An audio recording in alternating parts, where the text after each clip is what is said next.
semuanya, Assalamualaikum warahmatullahi wabarakatuh. Selamat siang, News and Review Online Radio. Siang ini menjumpai Anda ya di Kamis 9 November 2023 dalam program Mengenal Sosok Obrolan mendalam dan menginspirasi. Hari ini kita siaran langsung ya dari Gedung Sekretariat AMPG Sumut selama 1 jam ke depan. Sama saya Ami Monica juga narasumber saya ini. Saya sapa dulu. Assalamualaikum Bang Dedi Dermawan Wilayah SE. Assalamualaikum. Kita ketemu lagi Bang, apa kabar? Alhamdulillah baik. Ini sebelumnya terima kasih sudah mengundang kita, izinin kita untuk suruh dari sini nih Bang. Dari datang kemari susah. Oke, baik, dan semuanya Anda bisa interaktif ya bersama kami di sini, bisa langsung tanya-tanya sama Bang Dedi karena kita mau ngobrol 1 jam secara mendalam. Tentu saja di 081361013928 atau Anda juga bisa akses kami melalui streaming ya di newsandreteam.websiteradio.com. Sosial media kami saat ini sedang live ya di Instagram dan juga di YouTube. Kemudian Anda juga bisa mendengarkan siaran ini di Mos FM Medan. Bang Dedi ini sebagai Ketua AMPG ya atau Angkatan Muda Partai Golkar, kemudian sebagai Ketua Karang Taruna Sumut, Ketua Persani Sumut, seorang pengusaha juga, kemudian anggota PMI Medan, dan sekarang juga nyalek nih Bang di DPRD Sumut ya, nyalek Dapil 3 di Deli Serdang. Gimana kesibukannya Bang? Makin padat nggak nih Bang? Ya alhamdulillah, yang namanya kita mau yang menangkan oleh rakyat pastilah kita turun ke silaturahim ke dapil kita. Oke, kalau untuk kegiatan kan sebenarnya kan dari sebelum nyalek pun pasti kegiatan aku sudah banyak karena tadi tergabung di dalam banyak organisasi. Tapi setelah nyalek ini ada perbedaan Bang atau ya sebenarnya sama aja karena setiap juga turun ke masyarakat Bang?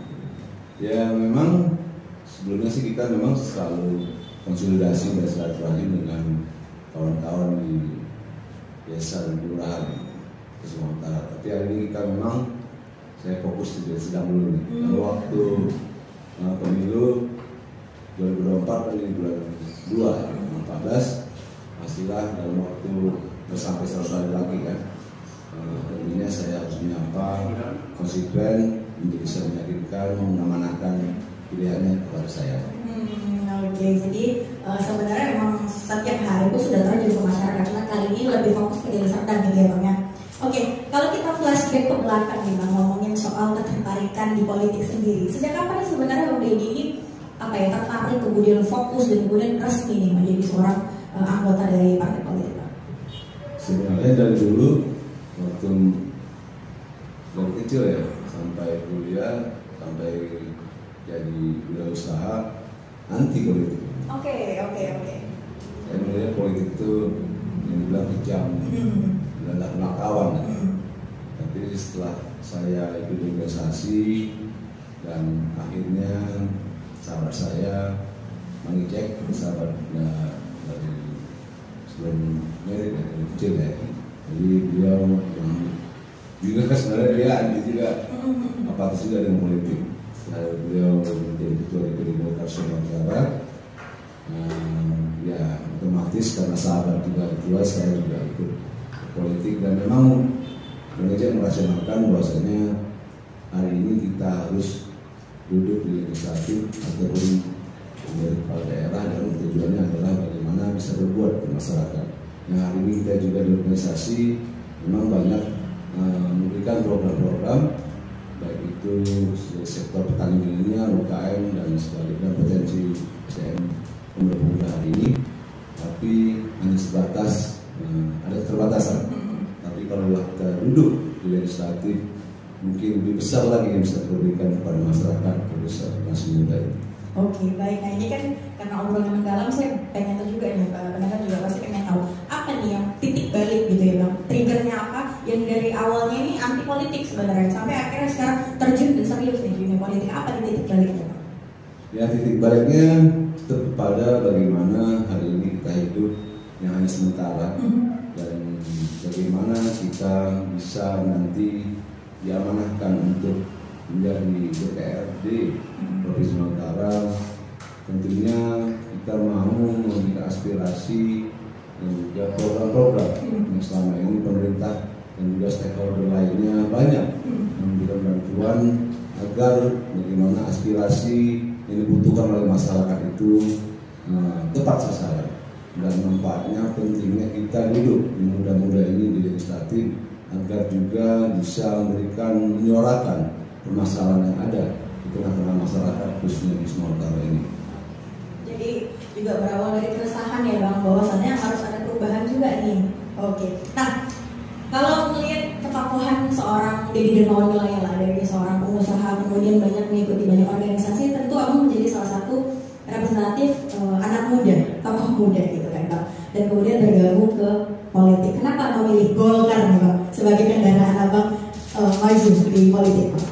Karena saya melihat dari keluarga saya juga Golkar, dan memang Partai Golkar ini demokrasi. Oke. Kemudian memang partai tua, jadi lebih saya melihatnya lebih objektif untuk generasi muda untuk bisa bergabung Partai Golkar, karena kita memang lebih menekankan pada generasi muda khususnya milenial untuk bisa bergabung Partai Golkar, dan memang hari ini Partai Golkar yang masih eksis dan peduli terhadap generasi muda.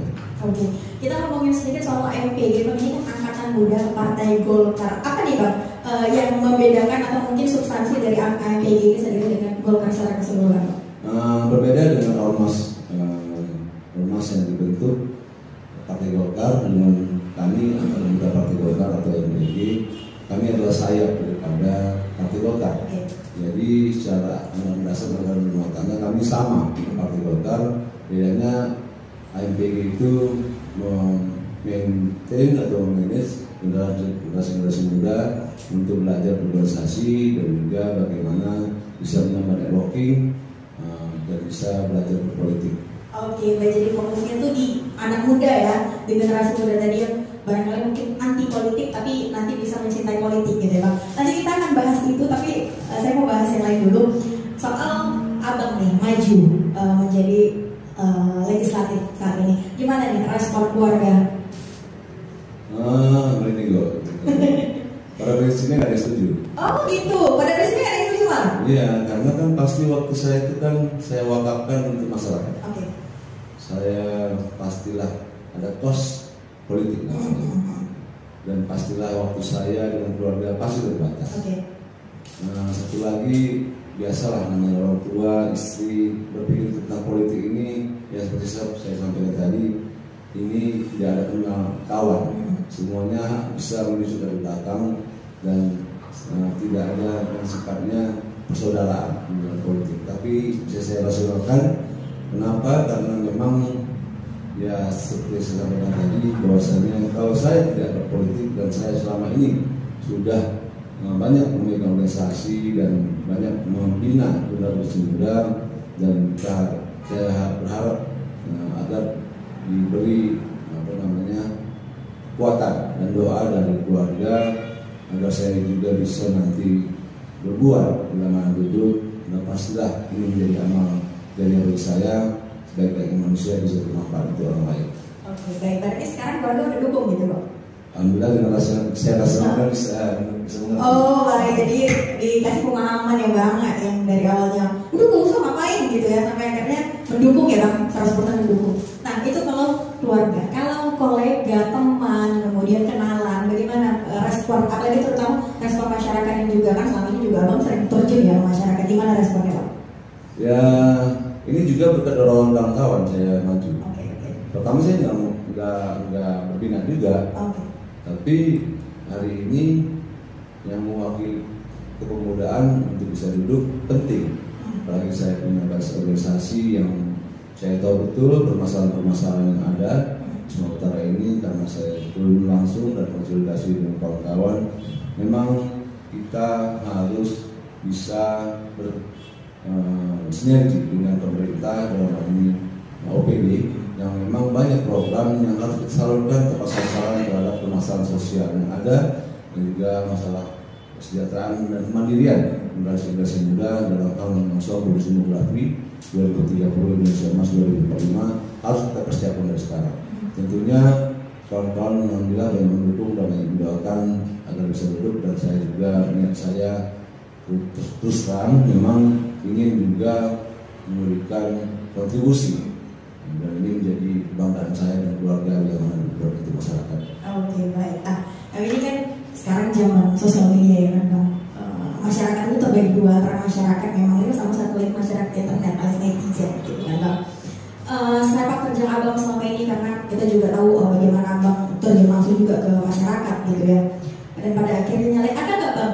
Mungkin komentar-komentar gak enak atau ujung-ujungnya nyalek rupanya, ada nggak Bang yang gitu? Banyak. Oke, banyak ya.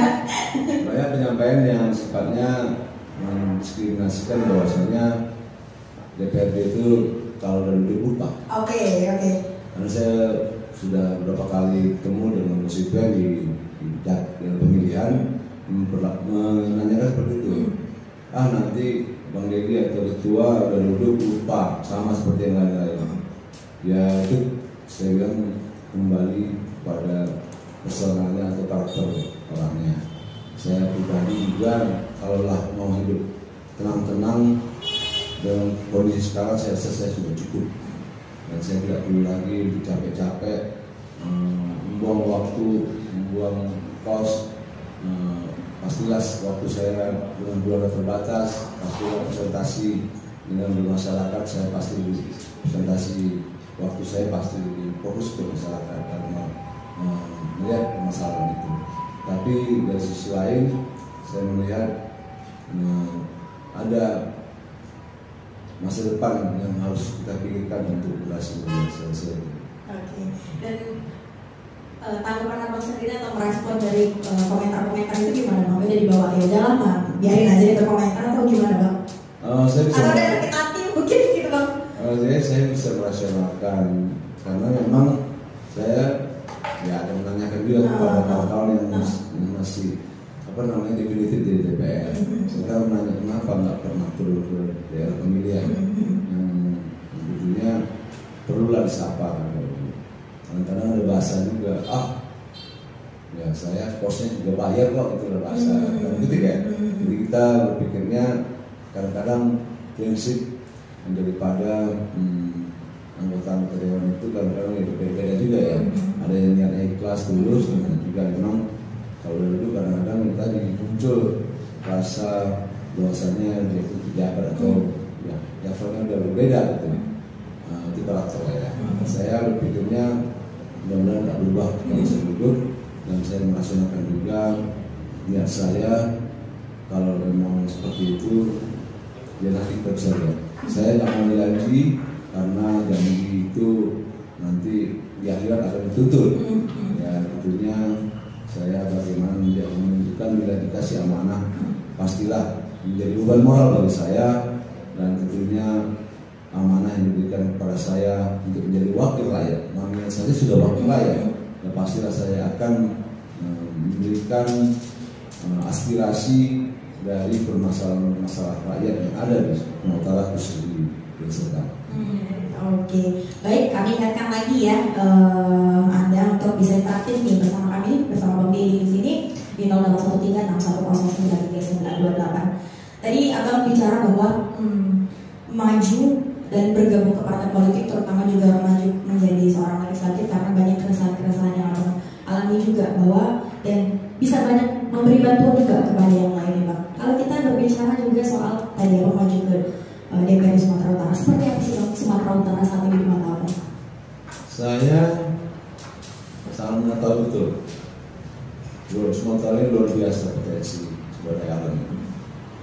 Karena dalam letak geografis saja kita berdekatan dengan Asia. Potensi pertanian, sektor pertanian dan sektor lainnya itu luar biasa.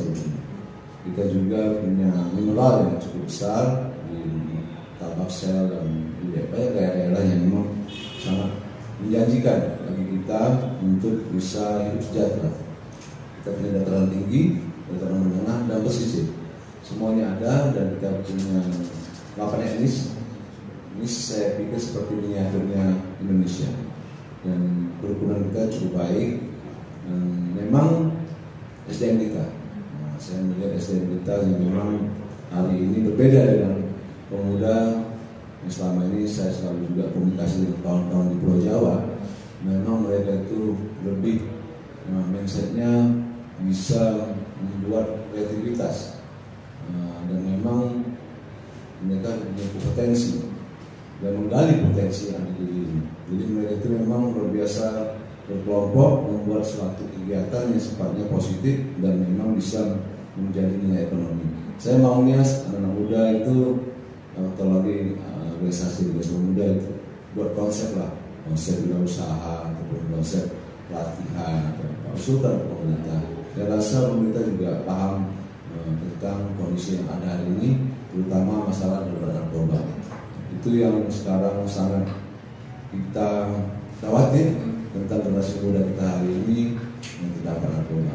Karena Sumatera Utara ini salah satu yang memang sangat rawan. Karena dia berdekatan dengan Asia, jadi itu gerbang.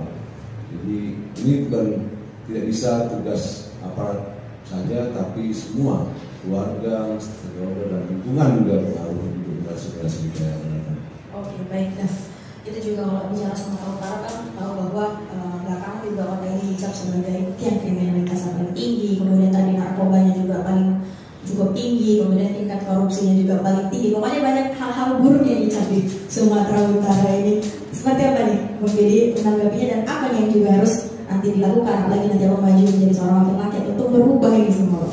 Ini harus duduk semua elemen, baik itu tokoh masyarakat, tokoh adat, pemerintah, aparat negara, dan juga lembaga-lembaga yang berkaitan dengan hal-hal itu.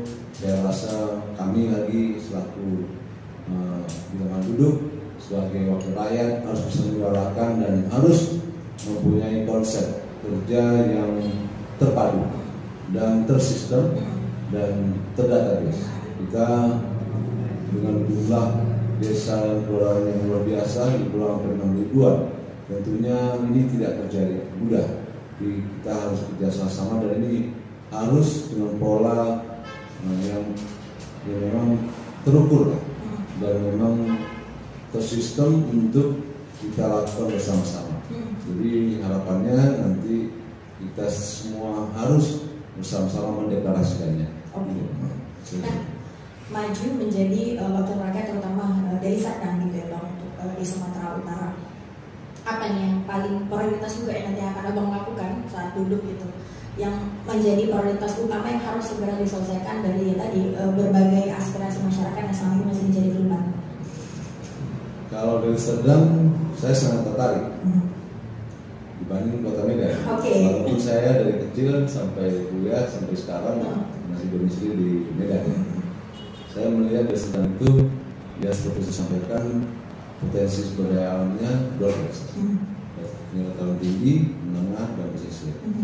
Dan banyak juga desa-desa wisata yang kita kembangkan dan pelaku-pelaku UKM yang memang harus kita bina. Dan juga saya melihat setelah turun ke desa-desa, saya bisa merasionalkan anak-anak muda di desa. Makanya saya selalu menyampaikan, cobalah dengan adanya bonus demografi ini peluang pekerjaan sangat terbatas. Apalagi di era digitalisasi, musim 4.0 menuju 5.0, kita harus paham dengan kemajuan zaman. Dengan persaingan global kita harus belajar. Dengan adanya era digital ini, paling tidak satu desa itu anak muda itu harus paham untuk bisa menggali potensi yang ada, menyesuaikan kondisi yang ada, yaitu potensi alamnya dan juga potensi sumber daya manusianya. Karena misalnya desa wisata, saya melihat banyak desa wisata di desa yang hari ini alhamdulillah bisa mengkaryakan anak-anak muda yang bisa memberikan PAD untuk pemerintah desa, dan potensi desa itu juga mengangkat UKM. Jadi ibu-ibu juga yang ada di desa itu juga bisa merasakan bahwasanya konsep desa wisata itu sangat menjanjikan. Konsep tani milenial yang hari ini saya terus menekankan, malah saya juga membuat contoh pertanian di beberapa titik di kabupaten lain, dan memang saya agak prihatin melihat pemuda desa itu melakukan urbanisasi di kota. Karena di kota sangat sempit pekerjaan. Karena saya melihat di desa itu banyak peluang. Itu contoh kemarin waktu pandemi COVID-19, itu sektor usaha semuanya drop, collapse. Yang bisa bertahan hanya sektor pertanian. Dan saya rasa ini menjadi pemikiran kawan-kawan dan membuka mindsetnya untuk bisa menggali potensi yang ada di dirinya, di internalnya dulu. Jadi kalau mereka mau mempunyai masa depan yang baik dan punya kemandirian untuk bisa menciptakan karya-karyanya dan bisa menciptakan pemuda yang terampil dan punya kreativitas, inovasi, yang penting harus serius, fokus dan punya semangat untuk berusaha. Kalaupun memang dia mempunyai cita-cita untuk menjadi pemimpin, ya sekarang juga harus berpikir bagaimana seorang pemimpin itu bisa merangkul minimal komunitas dan organisasi yang dia ikuti. Jadi paling tidak hari ini life skill ataupun networking itu penting bagi saya, karena apapun itu dengan adanya era digital lebih mudah bagi kita untuk perkembangan dan belajar melalui digitalisasi ini. Oke, baik. Nah, dari awal tadi kita ngobrol sampai sekarang ini kita Bang Deddy berulang kali mengucapkan kata anak muda, potensi anak muda, dan bagaimana seharusnya anak muda itu sekarang bisa bergerak ya Bang. Dan kita akan ngomongin soal anak muda, tapi kita harus break dulu. Dan